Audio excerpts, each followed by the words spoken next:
තිනුක්කූපමා භික්කවේ කාමාවුත්තා භගවතා. අංගාර කාසූපමා භික්කවේ කාමාවුත්තා භගවතා. කාමයන් කියලා කියන්නේ අඟුරු වලක් වගේ කියලා කියයි. දැන් තනකොළ ගහක් අරගෙන ගිනි තියලා තනකොළේ මෙහෙම පිච්චිලා උඩට එනකොට අතත් එක්ක පිච්චෙනවනේ. කාමයන් කියන්නේ හරියට තනකොළ ගහකට ගිනි තියාගෙන අල්ලන් ඉන්නවා වගේ. තිනුක්කූපමා භික්කවේ කාමාවුත්තා භගවතා. අංගාර කාසූපමා භික්කවේ කාමාවුත්තා භගවතා. කාමයන් කියලා කියන්නේ අඟුරු වලක් වගේ කියලා කියයි.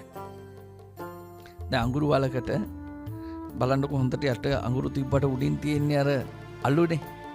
දැක්කාම නිකන් ලස්සනට අයිස් කුට්ටිය වගේ තමයි පේන්නේ. හැබැයි ඇතුලේ තියෙන්නේ පිච්චෙන ගින්දර. සක්කාමයන් කියලා කියන්නේ අඟුරු වලක් වගේ කියලා බුදුහාඳුර දේශනා කරන්නේ. මන්සපේසූපමා භික්කවේ කාමාවුත්තා භගවතා. හරියට කාමයන් කියලා කියන්නේ මස් වැදැල්ලක්. ගිජුලිහිනියෙක් මස් වැදැල්ලක් හොටෙන් අරගෙන අහසේ පියාඹන්න ගන්නකො. ගිජුලිහිනියට මොකද වෙන්නේ? අනිත් ඒවුන් එල්ලෝ පහර දෙනවා. හැබැයි මේක මස් වැදැල්ල අතහැරලා දැම්මොත් මොකෙක්වත් එන්නේ නැහැ නේ මෙයාට මේ පහර දෙන්න. හරියට කාමයන් කියලා කියන්නේ හොටෙන් මස් වැදැල්ල ගත්තු ගිජුලිහිනියෙක් වගේ. හැම වෙලාවෙම අනිත් අයගේ ප්‍රහාරයට ලක් වෙනවා. බලේ වුණත් එහෙමනේ. දැන් බලන්න දේශපාලකයෝ වුණත් යම් දවසක බලේ ඇතේරියන් පස්සේ පාරේ යන්නත් පුළුවන් බල්ලෙක්වත් ගණන් ගන්නෑ. අනිත් අය පහර දෙන්නෙත් නැහැ මොකුත් නැහැ. හැබැයි අරක හොටේ තියාගෙන ඉන්නකම් අල්ල ඒකට ඉන්නකම් මොකද වෙන්නේ? අනිත් අය පහර දෙනවා. ගිජුලිනියෙක් වගේ මස් වැදල්ලක් ගත්තා. ඒ වගේම තමයි බුදුහාඳුරු දේශනා කරන්නේ යාචිත කූපමා භික්කවේ කාමාවුත්තා භගවතා. යාචිතක උපමා. යාචිතක කියලා කියන්නේ ණයට ගත්ත එකක් වගේ. ණයට ගත්තුවා දෙන්නමනේ වෙන්නේ. ඒ වගේ කාමයන්ගේ ස්වභාවය තමයි ණයට ගත්තු දෙයක් වගේ හැම වෙලාවෙම ආපහු කවට හරි දෙන්න.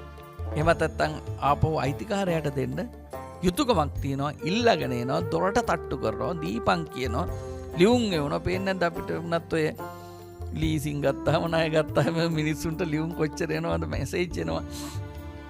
ඉල්ලලා යාචිතක ඉල්ලලා ලබාගත්තු එකක් වගේ. ඒ නිසා බුදුදහමේ කතා කරන්නේ මේ කාමයන් කියන දේවල් වල ස්වභාවය හරීම කාමාහි ලෝකේ නහි සුප්පහාය. මේ කාමයන් කියනවාම අතාරින්න අමාරුයි. හැබැයි උනාට කාමයන් තමයි අපිට දෙන්න තරමක් වද වේදනා දෙන්නේ. ඒ නිසා පෙන්නනවා කාමය කියන මොකද්ද කියලා කියනවා. ඒක හරියට කියන්නේ කණ්ඩූයනෝ විය වනස්ස සුඛාභිමානෝ. සැප කියලා හිතාගෙන තුවාලයක් අහනවා වගේ කියලා. දැන් තුවාලයක් අහනකොට දැනෙනවනේ මේ ආස්වාදයක් නැත්තම් මිනිස්සු කන්නේ නැහනේ. තුවාලයක් අහනකොට තියෙනවා ලොකු ආස්වාදයක්. දදයක් එහෙම හදාගෙන බලන්න ඕනේ.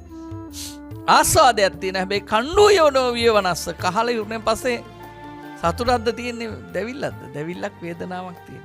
ඒ නිසා හරියට දැවිල්ල අල්ලන තුවාලයක් කහන වෙලාවේ වගේ තමයි මේ කාමයන්ගේ ස්වභාවය කියලා බුදුහාඳුර පෙන්නන්නේ.